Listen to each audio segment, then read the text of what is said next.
hai trong ý trồng phong dư sau đó anh ấy cho cháu cũ nhá họ cũng trong YouTube nó rồi ở bên tụi tú thầu lúc xong ta lần đỡ nữa nó tụ bao nhiêu đâu nữa là chỉ dụ nữa là nó chê xong nó nữa tất cả dụ tới tụ bao nhiêu là nữa còn nó chỉ cho tắt tụ hopli bé thắc kỳ dụ mua trống nó nữa nó mua cho là cho mình chỉ cho nên sai hạt tiền nữa nó tất cả dụ tới bao nhiêu là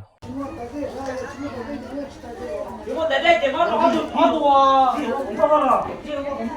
봐도 진짜 좋네. Giờ tới đây nó mỏ 이거 내 내요. lâu rồi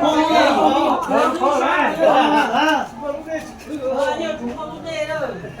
이거 내 또 연락이야.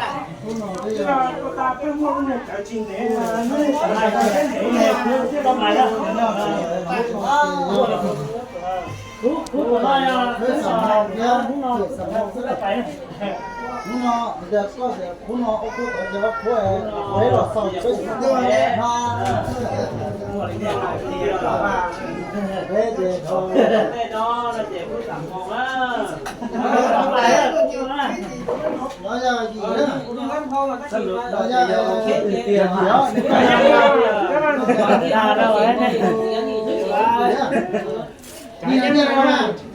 trả dân à mất ông đây hoa trả dân họ dân mà trả dân rồi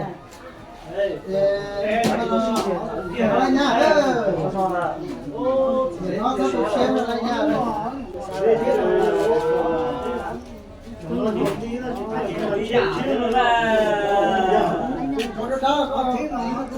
phun nhục cũng giống hả?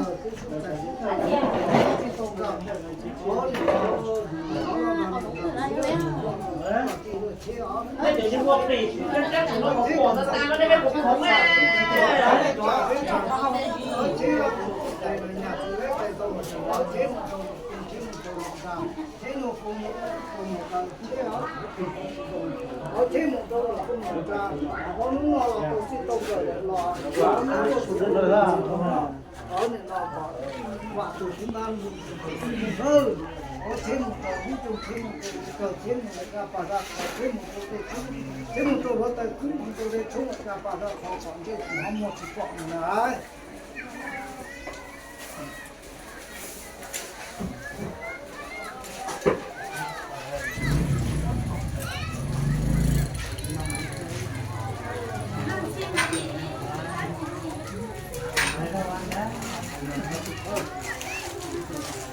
Đấy.